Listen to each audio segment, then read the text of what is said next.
Hello, good afternoon. Do you hear me? Yes. Yes, good afternoon for everybody. I'm very happy and glad to be part of this beautiful meeting and encounter that take as a subject one of the most beautiful things to me and to many young and children in Palestine. First of all, I would like to thank you for this initiative and thanks Piero Farrulli for all this beautiful work that he have been doing, and very also proud to be a viola player as him. Thank you to Adriana Perchiani for all the effort and the beautiful work. I saw all the subjects and followed on most of the conference, and it's amazing that all the subjects are separate, but at the same time are very linked. And every time I hear the specific subjects, I never thought of music in this academic and scientific way, even though I believe all of its impact, but I never really had the chance to hear and to listen all of this analysis that convince me more than I am convinced on the impact of music. I would like to start and talk about myself, like as a child who grew up in a refugee camp and born and grew up in a refugee camp, which is not the original place where he was supposed to grow up. In this refugee camp, we really don't have anything look like a normal life for children. It's like a very limited places for innovation and development for a child. I also had I would say I had to leave and to grow up within the first Intifada, which started in 1987, and in this Intifada, I was very I would say, like, let's go lucky to be taking in photo, like that became the icon of the first Intifada. This picture you see on the screen is me in 1987. All of us as children in the refugee camp, we didn't understand what does it mean Intifada, what does it mean politics, what does it mean occupation. We just wanted to do one thing.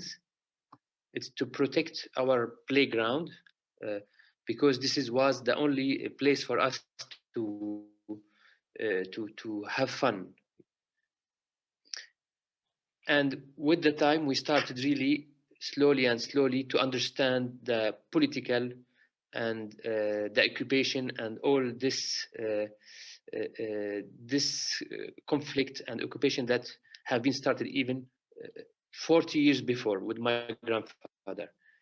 We grew up with this situation, and I always was dreaming to learn music. But dreaming, what? Because there were no music schools, there were no. I didn't know any teacher, music teacher at that time. The only contact I had with the music, it was through radio and the TV, and through weddings in Palestine. When we have a wedding, like the family the married man just close the road and put like a stage and make a beautiful put chairs, and everybody go to the wedding, and we as a kids went to these weddings to assist also, and we invited ourselves to this wedding and to assist to this beautiful moment that for me, for my friends was for dancing, but for me it's to have like these 30 seconds when the group was playing had a break. I had to jump and touch the keyboard or the drums and just think how this what's this magic about this instrument which change melodies and change tones that I didn't understand how this possible to happen. That was my only connection with the music. Later on, I after the agreement of Oslo helped me, because actually she knew that I brought some journalists to ask me about my never could answer them. I told them that I don't do politics. I just wanted to protect my playground. But we became friends with this woman who really tried to follow me growing up. And at the same time, she had a relative who came back after the Oslo agreement, and who was a musician, and he was one of the 120,000 Palestinians who had the right to come back to Palestine after the Oslo agreement. And this musician was with them, and actually he decided to do a workshop in Ramallah for just giving the chance to touch some instrument. And she asked him if it's possible for him to allow one more person, me, to join this workshop, because this workshop was very, very expensive, you know. And she asked if I can join for free, because I was I was living in a refugee camp, and I can tell you that our preoccupation and wasn't music. I mean, we didn't have, we have enough resources to eat only. I went to this workshop, and a door that opened the earth for me. When I touched the viola for the first time, everything completely changed. Like a new life, a new reality, a new, that for sure came slowly and slowly. But I started to express myself. I started to dream. I started to innovate. I started to really have a lot of meaning to the life. And music was the reason for this beginning. I had the chance to in a very short time to go to study. I got a scholarship to go to study in France. Like 2 years later, I was one of the 2 persons who was selected to study viola in Angers in France. And once I arrived to France, I discovered even how big was the world of music and the music education, and how important that it take in a society. And it's not only a luxury or an entertainment, that it was like much more than this. And I started slowly and slowly to dream. I know it was like only a dream. If I feel like this, you know, I started very late at the age of 15, and I feel this all good things in me as a young grew up in a refugee camp under oppression, under occupation. And within this short time, I could really feel the difference in a very short time. How would it be if this would be a part of the musical education or the society in Palestine, especially in a society who live really under oppression all the time? Music will have more meaning.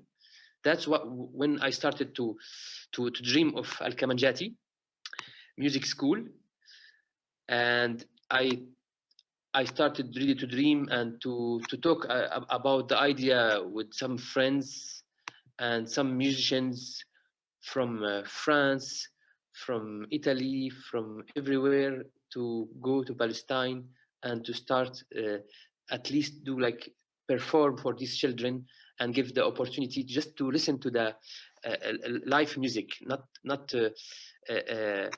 just not like not to start to study, but at least to really to have their reaction in Palestine. The whole this idea brought us in 2000 in Palestine, and we went through refugee camps, through villages, through city, and this was the invasion time, which was one of the most difficult time in Palestine, because tanks and destruction of the cities, everything was destroyed by the Israeli tanks, and most of the children have like really living in a trauma, and the people. And every time we arrived to a refugee camp or to a village or to a city, the people think that we are a human rights person who bringing food and health. But suddenly they discovered that we are musicians carrying this instrument and going in middle of nowhere, bringing this our instrument and bringing these workshops and concerts for children. People were very maybe I would say at the beginning was not happy or very disturbed by this what's this, what these people is doing. We need to eat, we need to help our injured people, and they're coming to play music. We stayed like, this is the reaction in the morning when we arrive. We finished it at the end of the day, or sometimes we had to sleep in the camps or in the villages or the city, and the family start to see the difference on the faces of their children, and immediately they got the message. They got the message, even if it's this short time, for bringing normal moment for these children. And I remember many of these children were drawing. Most of them, we saw this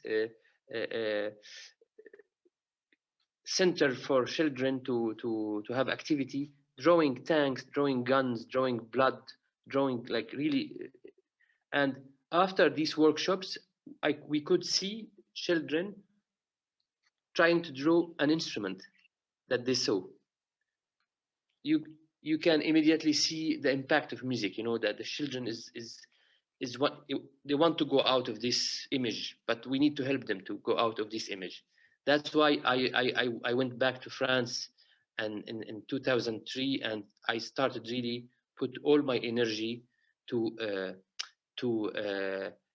start a real program in Palestine, which was the beginning of Al-Kamanjati music school in Palestine. Music, like, I could understand how powerful it is. From the trauma that I got from the first Intifada, I couldn't talk normally. I stuttered when when you have a problem in pronouncing. This is because I saw, like, this is, I would tell you exactly why I started to stutter. This because once I saw a sniper want to shoot one young of my neighbor, and I wanted to tell him to get far, to save himself.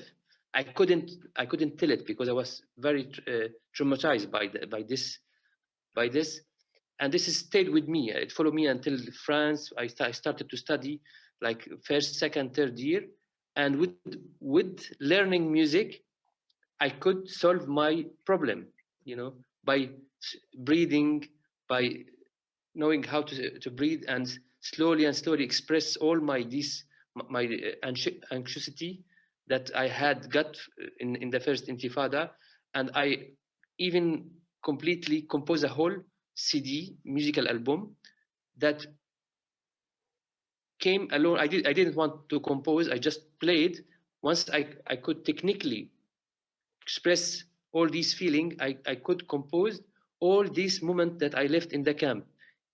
This moment where I was when I had to run to save myself, and when this went out, I felt free. I felt peace.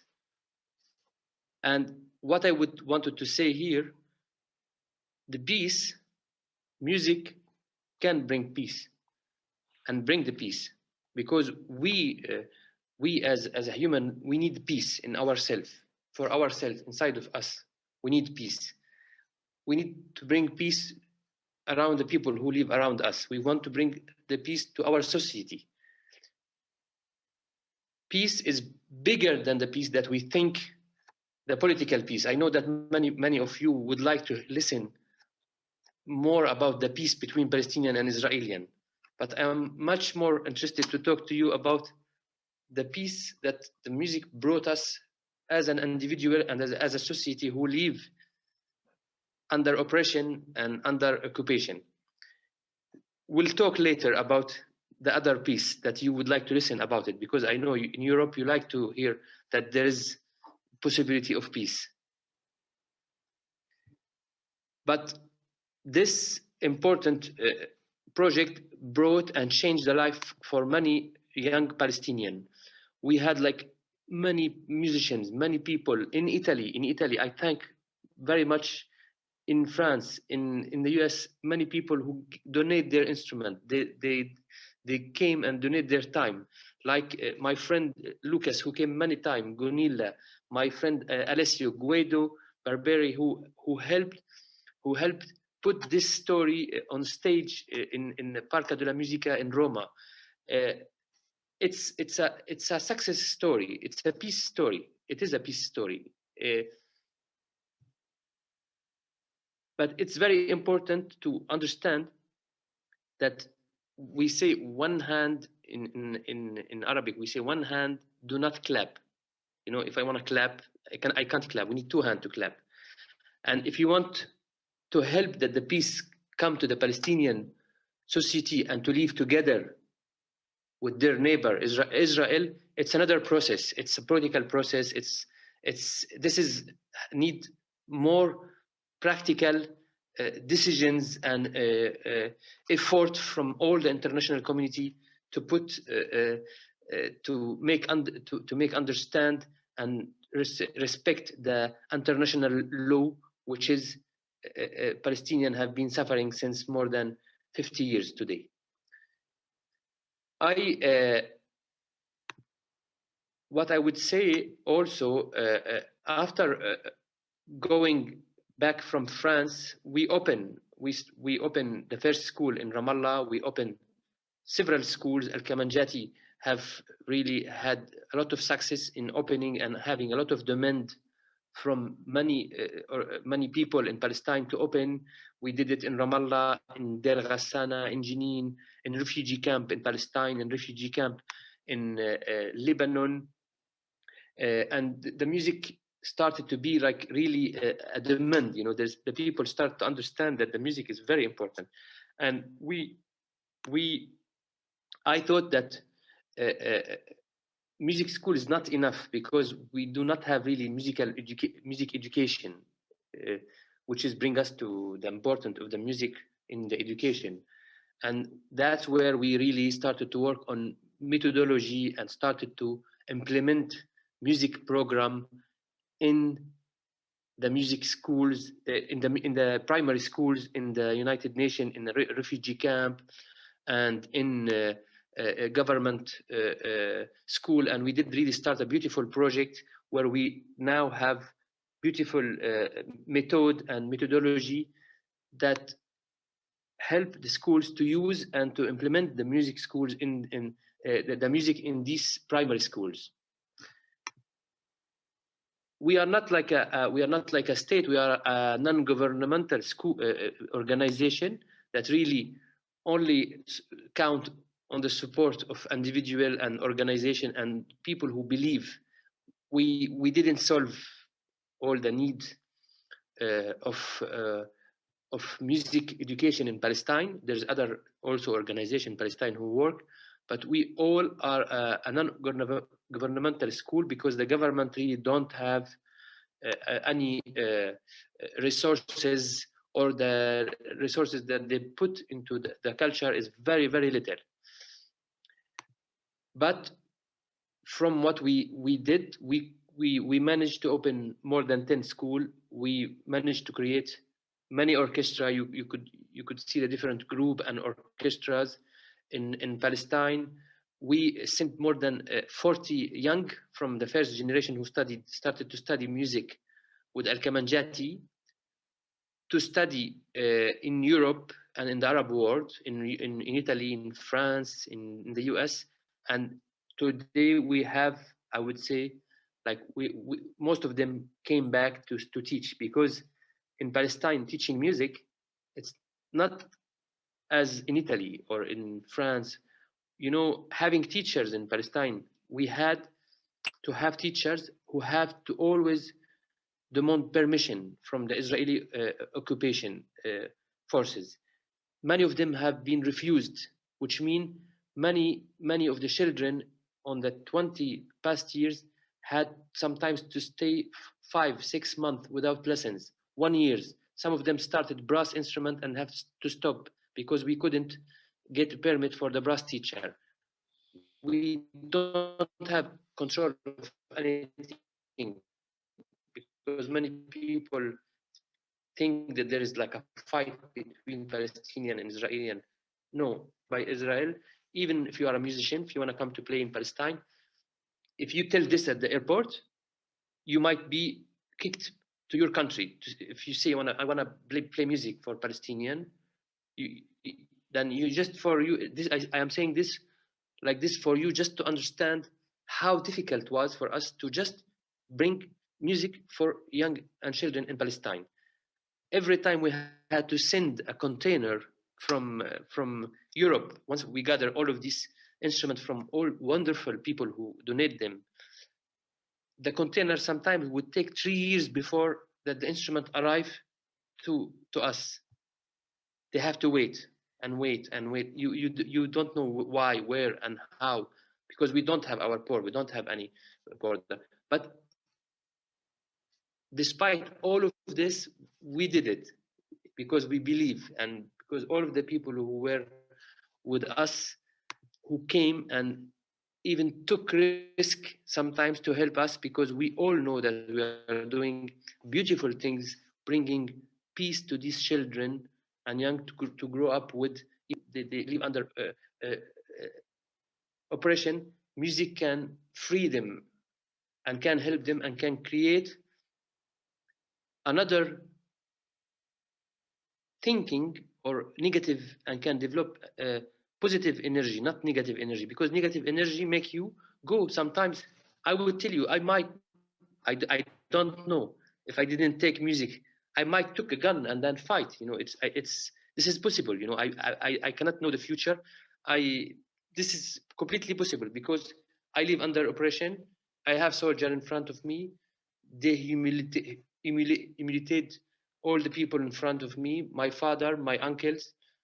At a certain point, I have anger. You know, I mean, like everywhere. One possible things, I did it when I was young, throwing stone. But when I get bigger, maybe I take knife. You know, even bigger and more organized, I can take a gun. You know, you never know. You know, this project also was to help these young and children and give them a way of expression, to protect them, because we need, in such a context, we need a way of expression. We need to express this anger somehow, and music, wonderful way of really bringing this anger into a positive, beautiful energy. Even can be sad and happy at the same time, but you express it. You know, you tell it.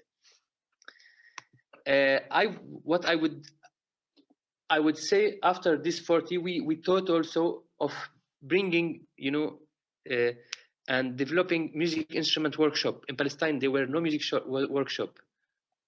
We started this process and we sent like 4 of young people. One of them came many times to Italy, and I thank I thank many times all the luthier, instrument maker from Italy who came and trained him, and he went to Cremona and he participated lately to the big international competition. And this young man was in front of the first school in Ramallah. He was sitting, he was 15 years old and didn't understand what we are doing. He was throwing stone on the teachers because he was annoyed by what's this music. And at a certain point, I asked him to come to help me, carrying one piece of wood for one of the instruments. He would need your help. He stayed with him, and that was the point of departure for him. And he's now one of the famous personality now in Palestine. He's a big success story. He make instrument. His instrument are in Europe, in the US. He do them now in Ramallah.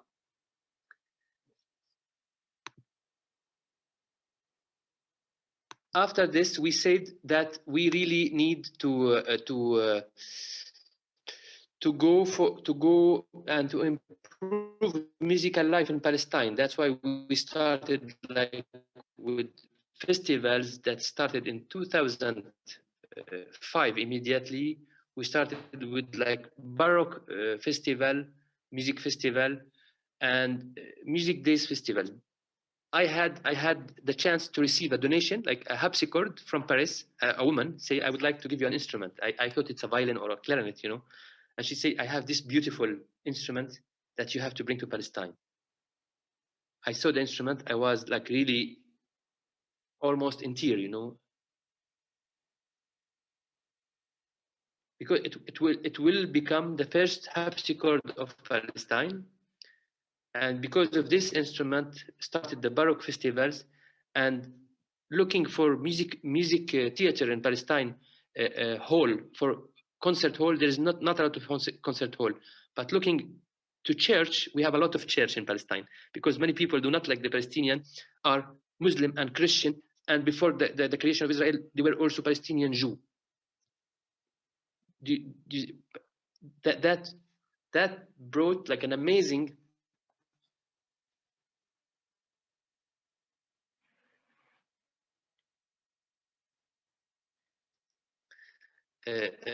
dynamic, and then we would go to all these churches, which was very difficult to convince the responsible of the church because we're not used to play music in the church. The Oriental church is not like in the Western. It's still a sacred place where the people pray. But within the time, they get convinced, and I try to explain for them Bach and all of this music, and then slowly they become to know about this sacred music. And actually, we started these beautiful festivals, and a second festivals in June with more than 100 concerts every year that give the opportunity to the people to listen to all style of music. And lately, like 5 years ago, we merged the two festivals together and bring all styles, all styles, sacred and traditional music, and still make a focus on heritage of Palestine, because there's many villages and old, like Palestine, it's like a very old heritage place where you can see many beautiful sites because of its history.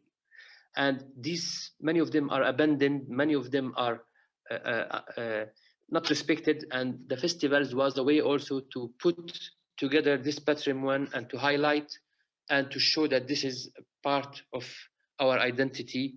And in addition to this, it's to bring the world to Palestine, because Palestinian, apart going to Jordan, this is the only destination they go. They cannot get the visa to go anywhere. And many other nationalities in the world, they cannot come to Palestine. We have to jungle and find a solution to show them Indian, Pakistanis, African, all of these style, because this would show them how big is the world and will reflect in the mirror their own identity and the importance of the identity. And through this festival, people could travel. We know that we had to jungle, we had to find Pakistanis living in Italy or in France who have European passport, because the Pakistanis who are living in Pakistan, they cannot come in. Indian, because everybody would need a visa from Israel to come. And if they say they would come to Palestine, if they say that they are coming to play in Palestine, then they would have a refusal for the visa. That's why we have to have alternative. We always have to have alternative. Some of the musicians here know we had to play Beethoven in Jerusalem, the 7th Symphony of Beethoven. All the orchestra were allowed to go. 5 musicians cannot go to Jerusalem. I would just not say the name. There was like the first violin, master violin, the timpani, the clarinet solo, and the viola player. They jump the wall to go to play Beethoven. You see, I mean, if they don't go to Jerusalem, how it would be possible to play without the timpani and the first clarinet and some important players? Because we know that it's very important. They jump and took the risk, the wall, to go to play Beethoven. Do you imagine? Do you imagine this dynamic? Because they believe and they love the music. Because the music now it's become for them as a fight. I think I would maybe stop here and give possibility for question if some people would like to have any question, or if you have any question. I know I had until 4. I had 45 minutes, but now I have passed my time. But I am happy to answer a question, or if you allow me, I can continue. Sicuramente, ringraziamo molto.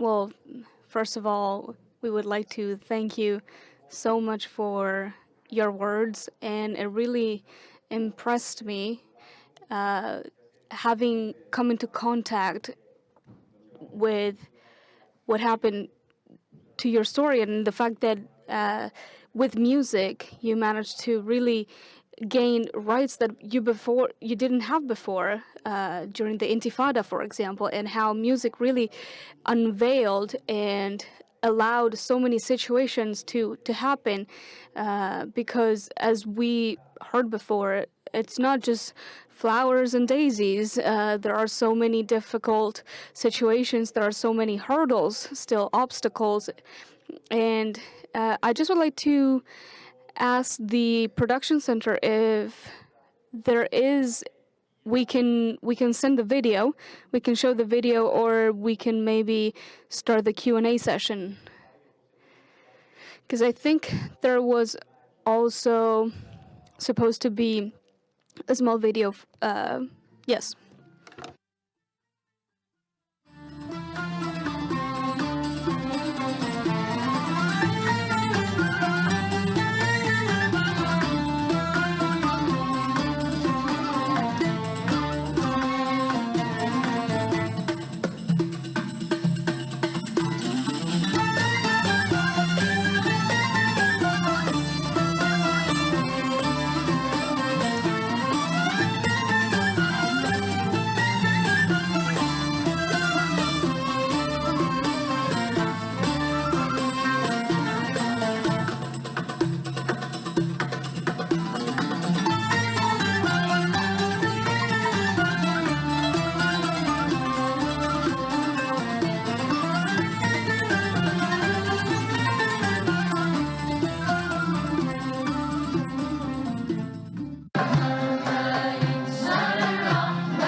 Ecco, e a vederli da questo filmato Okay, but seeing these kids in this video, you see these kids are exactly like ours. We have very similar realities that happen in our classrooms. So I don't understand why there is a difference in accessing this asset that is music, and it's incomprehensible. There are some questions that arrived, but maybe they're not exactly inherent to this session. Mrs. Capelluccio asks us if the current situation for musicians because of COVID, well, actually, she thinks that there are some negative influence because dopamine, which is related to pleasure and happiness, cannot be stimulated right now, exactly like serotonin that regulates our mindsets. And I think what she's stating is that this whole situation could damage us as musicians from the biological point of view. Maybe this was a question more referring to the musicians before, but to stick to the topic that we talked about today, I would like to ask everybody if there are other questions and more relative to what we said this afternoon to Guido Barbieri, Alessio Pellegrini, and Ramzi as well. I just would like to comment, if I can. Sorry, sometimes family life intrudes.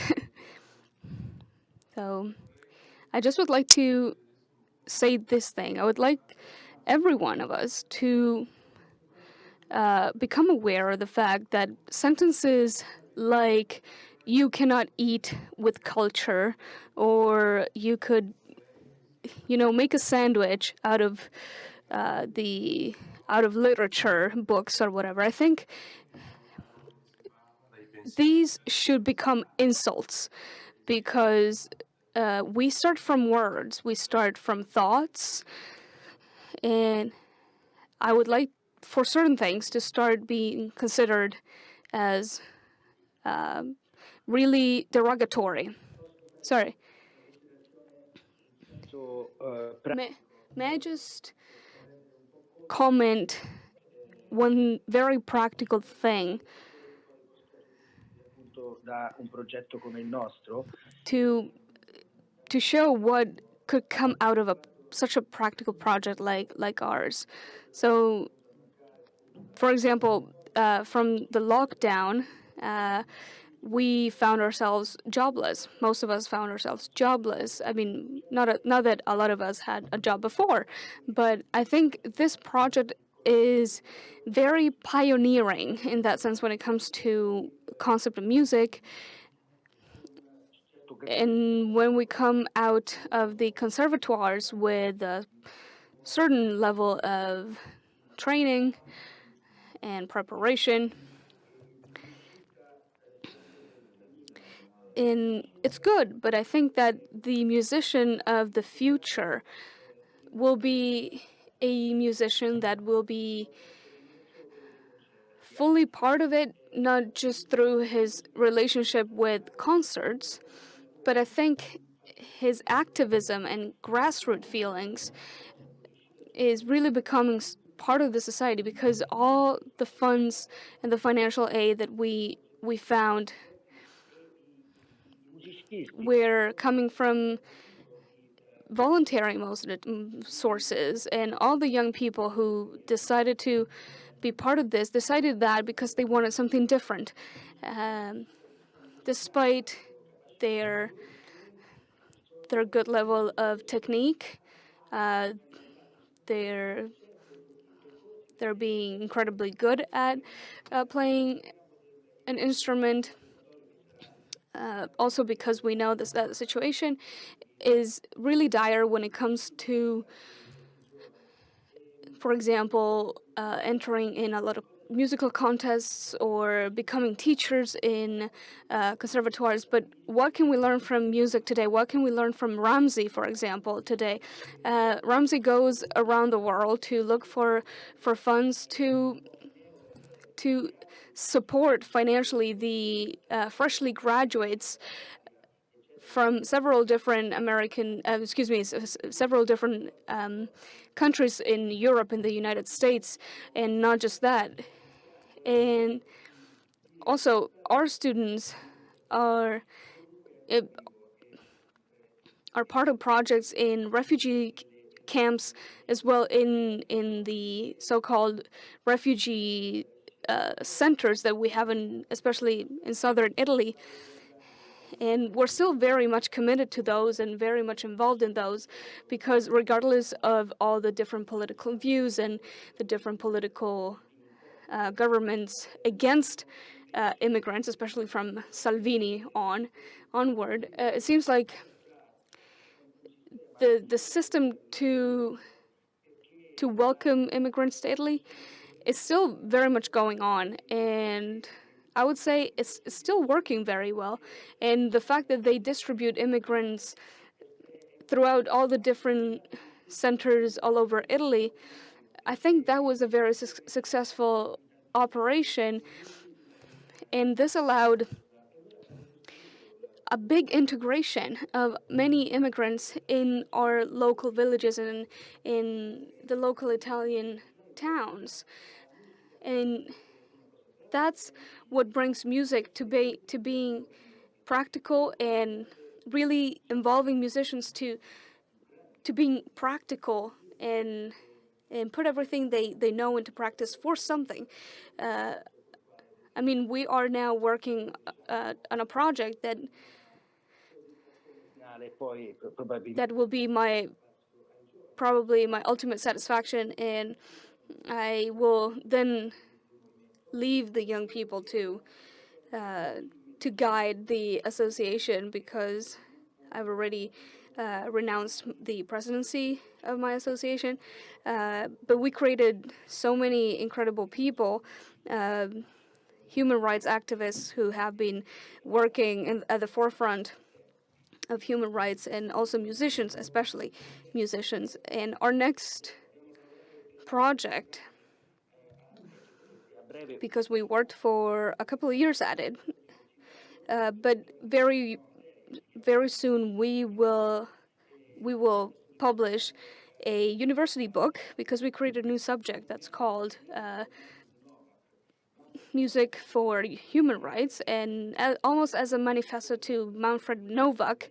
Manfred Novak was the dean of the University of Vienna, and just to give you an example of what he did, Manfred, besides being an amateur pianist, that to me it actually means that he was a professional, because that meant that he really enjoyed playing the piano. He was also part of the court trial for condemning the crimes against human rights for the generals and the military representatives of Yugoslavia, and he was also present at the trial against human rights from Guantanamo in the U.S. He's also the president of the AUC, so the Association of Different Universities. He's the professor of philosophy and human rights, and in this book you will see several different chapters where we illustrate, we show in somehow in very awkward way, we'll show an interview that we took to show and to prove why we decided to embark on this journey. I would like to conclude by saying that, and I would like to quote Al Pacino, that says, "We are heroes by chance." And he would say, what a mess that you create or you cause just by walking on the streets. So this will be a book that will go to several different universities for human rights. It will be published by a publishing company in Oxford, and it has already been accepted as part of the university curricula. And this mess, if we can call it that, stemmed from a little guy, from a little boy who was just walking on the street, and while walking, Al Pacino in this movie finds that a plane had just crashed down, and he was he happened to walk by it, and he goes into the plane and becomes a hero for a day. So I feel a little bit like Al Pacino, and I made a mess by chance, basically. I found myself with a very powerful weapon in my hands, that is music. And it's a tool, it's a weapon that allowed me to talk, to do, and to be accepted as well. So this triggered a series of things, and it's something that really, it's a pathway that starts from nothing and everything. Because I remember, since I was a little kid at 4 or 5 years old, I could not simply accept injustice. Injustice in my regards. For example, I would never accept anyone slapping me, like my father, even though he never did. But I never accepted injustice. And that's maybe innate. It's from birth. The fact that you cannot simply accept something that goes against justice. Absolutely, yes. So let's focus also on reaction, on the reaction to injustice, the case of Maestra Burek and Beman. So from Ramzi, starting from a stone to throw and arriving to music, I think it had a very exploding effect, just like the images we saw. I think they really represent the right answer. It was maybe a less immediate answer, but it really created a new story. Yes, Guido? Yeah. If we still have a couple of minutes. I just didn't want to miss my chance, the occasion to pull a thread and to create a connection between the two experiences that we told this afternoon, because they're very far away in time and space. Italy is not an occupied country. Palestine is. In Italy, we have a lot of music schools. In Palestine, they don't. In Italy, we have a lot of orchestras. In Palestine, they don't. We have a lot of conservatoires. In Palestine, they don't have it. So the starting conditions were very different. But there is such a close connection between what we said this afternoon and a sort of almost a parental relationship, and Ramzi also told us about it with the show of the Al-Kamanjati that we organized in Rome. And because on that stage, there was Alessio and Ramzi, and there was a quartet of strings composed in honor by this Azeri composer, and Ramzi was there while playing the bouzouki, and all his musicians were there, and his kids had amazing voices. And as a connection, there was also Alessio Pellegrini with his horn. So these two worlds together, and there were so many other people, but that's not the point. In this encounter between Ramzi and Alessio lies the reason why we're here today as well. And you find out the reason going to Palestine, not just talking about Palestine. And we did go, and also Amoni, Ramzi, I think you remember him when he came to Palestine for the first time, and he had never been to Palestine, and he's Hebrew, as we all know, and he's very proud of being a Hebrew. And I remember he told me one thing when flying back to Italy. He told me, Guido, I've always avoided about talking about Palestine because I'd never been there. Now I want to talk about Palestine, and I really encourage everyone to go to Palestine and talk about Palestine, because we were there many times for preliminary encounters, then to create videos, performance, and everything. And I think it would really do good to a lot of people to visit there, to just visit the music schools that is being founded in an 1800 years old Ottoman palace in Ramallah, and going into those rooms that I know very well, that we saw before. There's also a small courtyard to get access to the school, and before going to the classrooms, you see maybe a very young girl who's playing the violin, another little guy who's playing the flute, and they're on their own, so they are trying, they're rehearsing. They just had classes with their maestros who came from Europe, and you can see that they finally found their center, their space for their lives. So for these kids who were taken literally from the streets of Ramallah, that became their center to compare opinions, to talk, to share. And the best thing is that Ramzi is not always in that school. We followed him for 2 weeks, all over the places he was at. And every day, Ramzi takes his car. It's a sport car. I don't know, he changed it.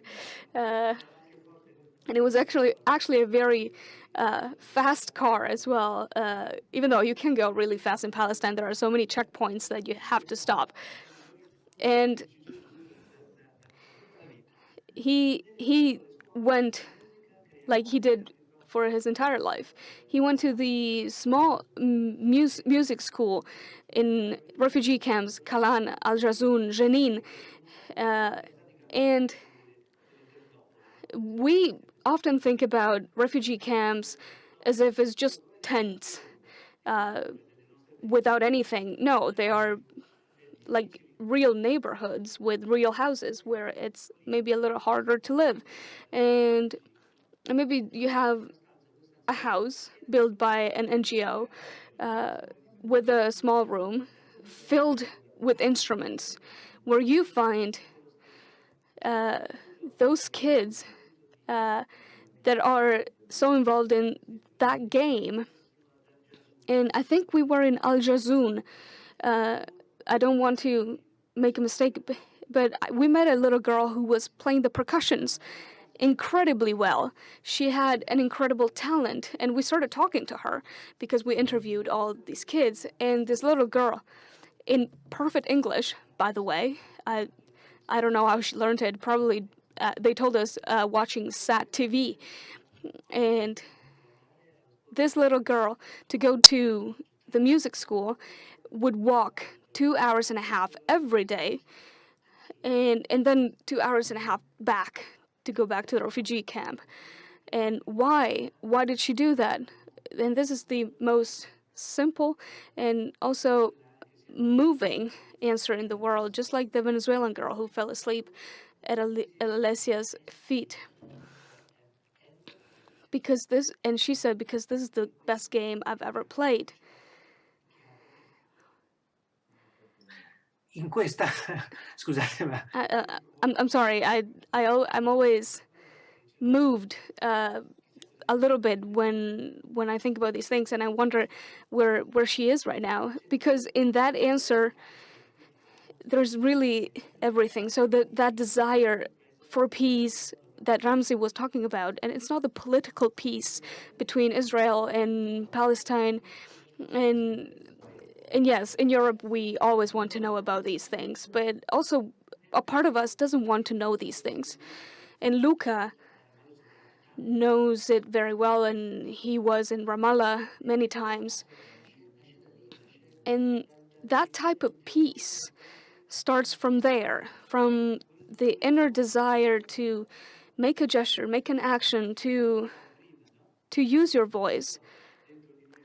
I mean, we were saying before that God has put an instrument inside of us with the voice, and we can really change things in our little experience. So Ramzi's experience is a choir of voices that are singing one thing. Making music is a right. Having music is a right, and is one of the many rights that we are bestowed and we should all possess.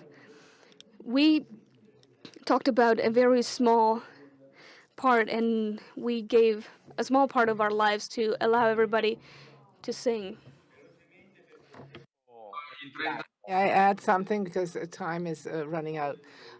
This instead is for musicians. I was in Venezuela last time in January, just before they closed out everything. And I had some projects and plans, Ramzi, with Omar Sarad and with Michele Cantoni, to go back to Palestine. So my year had been planned, and it was ruined by COVID, but it was all planned out.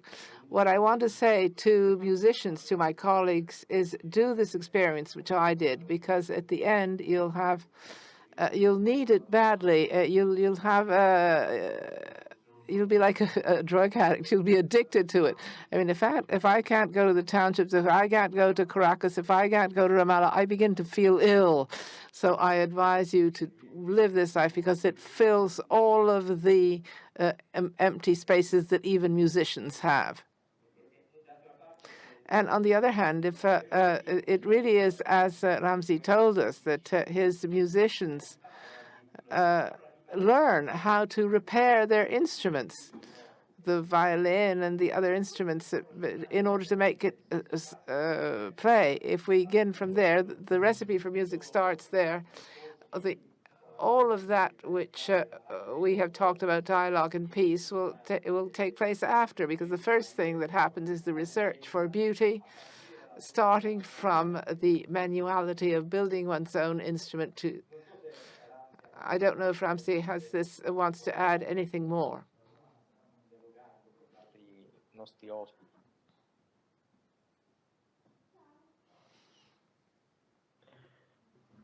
Yes, thank you, Guido, thank you, Lucas, and thank you, Andrea. I think peace is it's not an objective. Peace is a result of many factors that can, when they come together, then we get the peace. So often we speak about peace as an objective, but it's not the case in our situation. The peace is a result of many consequences and things that we have to bring together. That's what I was always trying to tell the people. They always ask me, do you play with Israeli for peace? Do you do things together with Israeli for peace? I tell them, if I go together with Israeli and play together, do you think that I'm making peace just playing in Philharmony of Paris together with an Israeli? This is for you peace? This type of peace doesn't interest me. It doesn't talk to me, because first of all, if I would like to play, I would play for my people in Palestine. That's because they would need much more to listen to music than the people in the Philharmony or in Roma or in London, because they have it all the time. Peace also mean doing an effort. It's not just you cannot get it by doing picture or taking video. I understood at the beginning, you know, after Oslo agreement, I would go play, because this moment of time, as the Oslo agreement was to bring people together. I mean, the peace agreement of Oslo started, and maybe if it was respected, you know, within 5 years after Oslo, the Palestinian territory was supposed to be completely free, with Jerusalem East as a capital for Palestinians. But this was not at all the case. But if it was the case, yes, this type of project bringing people together, yes, it's very necessary. But the situation was completely going on the opposite way. You know, I mean, they spoke about Oslo and the peace, and I could see from my house that the settlement is getting bigger and bigger. And that was like a big contradiction for me. How this possible? But it's supposed to be like smaller and smaller. How the settlement is becoming bigger. That's why I always tell the people, do not really do not like follow in this mistake, you know, and think that things should happen in this way. We have no problem, you know. I have a lot of friends out of camera, you know, who are from Jewish background, like, or but this happened out of the camera. I don't want anybody to instrumentalize it and use it, because it's easy to say that, yeah, they are together, and this picture will be promoted like on a high level, and this will hide the truth and the reality on the ground. This is not the case. You know, I have a lot of friends, and this is a personal, you know, personal issue, and they are friends. I just told you that Jew, because I needed to identify for you to understand. But they are friends like Lucas, you know, or Alessio, or friend like Guido, like everybody, you know. I don't have this distinction. I don't want anybody to use it also for political and instrumentalization issue. Anyway, I would tell what I would tell you. There's like a book that went out some years ago in the US, named Children of the Stone by Sandy Tolan. This book take my story and tell the whole story of Palestine, but tell all story of Kamanjati, where you can find all the subject that was told in these 3 days. You can feel all the moment where music show in reality how it impact in economy, in education, in personality, in music therapy. But this is a living, like you can see, you can read the living example of this, you know, the living example in this book.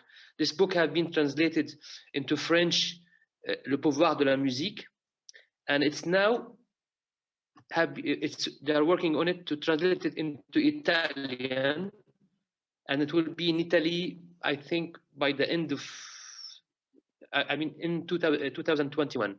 It will name Le Pouvoir de la Musique, the power of music in a hard land.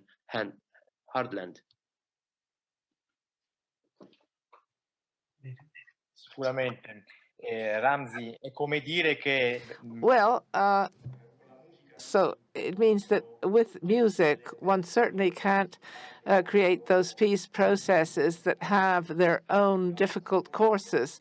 But what forms is an identity, a national identity and a social identity, to then connect the question of the